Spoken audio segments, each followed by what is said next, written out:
Good afternoon. I'm Araceli Minguera with Franciscan Beat News. Here are your headlines for Friday, April 25th. WTOV reports Mayor Louis Patrick of the Bel Air Salvation Army has been charged with 1 count of sexual battery, a 5th-degree felony following an investigation by Bel Air police. The investigation began after a woman reported sexual misconduct, leading to multiple interviews and a review by the Belmont County Prosecutor's Office. Patrick has not been arrested but has been charged through Belmont County courts. A protection order has been issued for the victim, and Patrick has been removed from his role with the Salvation Army. WTRF reports a tragic Christmas Day incident in Pataskala, Ohio, has resulted in a $200 fine for a woman whose pigs fatally attacked her 74-year-old neighbor, Rebecca Westergaard. Authorities found Westergaard's body on her property after she failed to meet with family, later confirming she died from blood loss caused by livestock injuries. The pigs had escaped from a neighboring property, leading to a misdemeanor charge of animals at large for the owner, who pleaded no contest. No felony charges were filed, and the pigs were euthanized in March at the victim's family's request.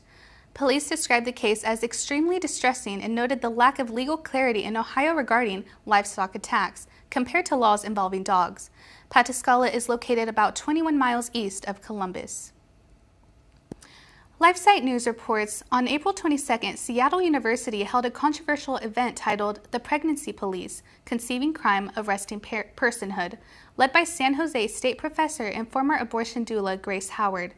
The talk examined the criminalization of pregnancy-related behavior and framed pro-life laws as punitive.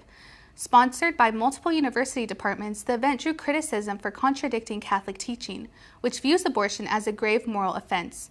The university, despite its Jesuit affiliation, has previously promoted pro-abortion and LGBT activism, raising questions about its adherence to church doctrine. The AP News reports Luigi Mangione, 26 years old, pleaded not guilty Friday to the murder of United Healthcare CEO Brian Thompson, a case that federal prosecutors have labeled a politically motivated assassination. Mangione is accused of stalking and fatally shooting Thompson outside a Manhattan hotel in December 2024, with prosecutors formally declaring their intent to seek the death penalty, marking the first such federal case under President Trump's new term. Mangione, an Ivy League graduate from a wealthy Maryland family, has been held in federal custody since his arrest and faces both federal and state murder charges. Prosecutors allege he targeted Thompson as a symbolic act against the health insurance industry, citing a notebook expressing anti-insurance sentiments and bullets inscribed with delay, deny, and depose. Defense attorneys argue that public statements by U.S. Attorney General Pam Bodie about the case were politically charged and jeopardized Mangione's right to a fair trial. A federal judge warned the Justice Department against further pre-trial publicity. No trial date has been set. The next federal court appearance is scheduled for December 5th, one day after the first anniversary of the killing. The College Fix reports the University of Dallas, a Catholic institution, is accusing tech giants Google and Meta of repeatedly censoring its advertisements, raising concerns over potential bias against faith-based and conservative organizations. According to university officials, Google blocked 9 ads promoting its business school, none of which contained religious content, citing violations of its policy on, quote, religious content for personalized advertising, unquote. Meta also disabled access to the university's ad account for its digital marketing partner shortly after he applied to run pro-life ads for a separate client. Claire Venegas, the university's vice president of marketing, says the actions are part of the broader trend impacting religious institutions. The university is now considering public and legislative avenues to address the issue, calling out big tech's influence and lack of accountability in ad policy enforcement.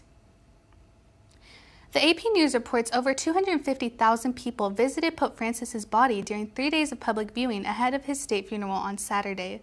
The pontiff, who died Monday at age 88 from a stroke, was remembered by mourners from all walks of life, including ordinary Italians and world leaders like U.S. President Donald Trump and Argentine President Javier Milei. The Vatican confirmed attendance from 164 global delegations, despite the high-profile turnout. Francis's humility will be honored with a symbolic gesture.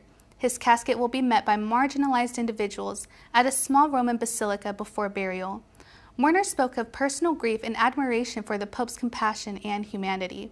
His successor has not yet been chosen, with a conclave expected to begin after May 5th, following 9 days of mourning. Now a look at today's weather. Today we're looking at a cloudy day with a high of 71 degrees and a low of 61 degrees. Expect rainfall from 9 p.m. to 5 a.m. Tomorrow we will see cloudy skies and rainy skies again with a high of 63 degrees and a low of 43 degrees. Sunday we can expect sunny and clear skies with a high of 64 degrees. Thanks for tuning into this Franciscan Beat News Brief. Today marks our final broadcast of this semester. Before we end tonight, we'd like to congratulate our graduating seniors and crew members, Dan Musacchio, Julia Cundiff, and Araceli Mingura. From all of us here at Franciscan Beat, thank you for your service and best of luck in your future endeavors. Normal broadcasting for us will resume sometime in September. Thanks for watching, have a good summer, and God bless.